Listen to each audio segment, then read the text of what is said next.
Hi, it's Ms. Parrott, and welcome back to AP Bio Words That Matter. In this series, we're going to be looking not at the scientific vocabulary that you're going to need to know and understand conceptually to do well on the AP exam. These are the supporting cast words that are really going to help you go from, oh, I understand the biology, to I can do well on the AP Bio exam. Whenever we see one of these words, we want to think, what kind of thinking is this word telling me to do? Then when you examine the question or the data or the graph, you'll be able to answer with accuracy. This is the second in the skill set 1, which is interpreting data and evidence. So we're going to look at 5 words. We're going to look at what AP Bio says. We're going to look at how we should think. And then I'm going to give you an example of a sentence where you would see that in context.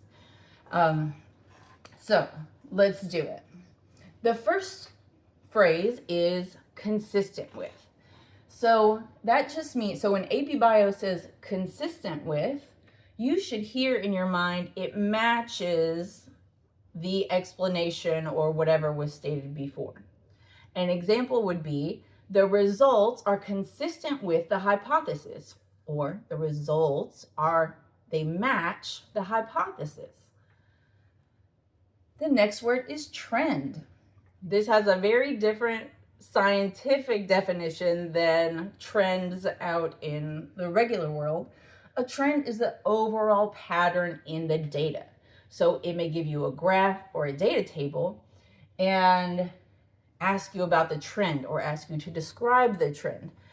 So even if you have, so if this is your graph and you start up here, even if there's a lot of ups and downs, if you end down here, the trend is a decrease in whatever it is that you're measuring.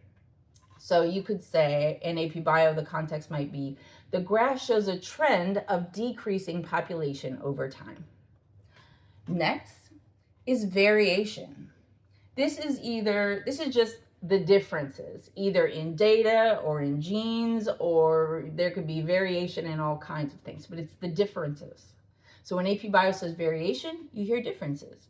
An example is, genetic variation was observed among individuals within the population. So that means not everyone was the same. Genetic differences were found within the population. Now, these two, they're simple, but they're so really, really important, especially when it comes to describing trends.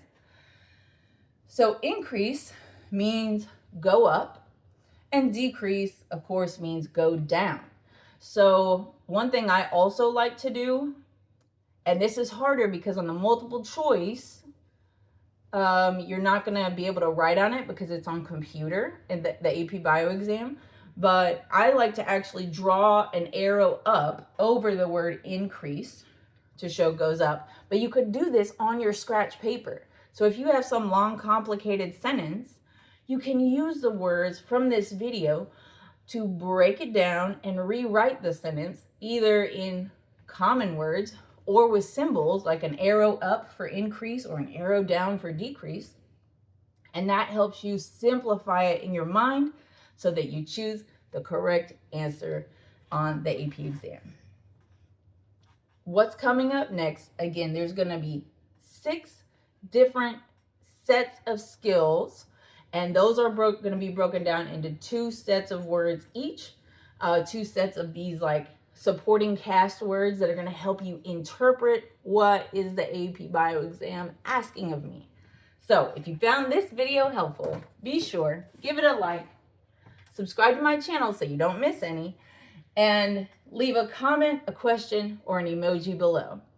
Teachers, you'll be able to find resources at Teachers Pay Teachers at my store, Know and Grow with Gnomes. Keep learning, keep growing, and we'll see you next time.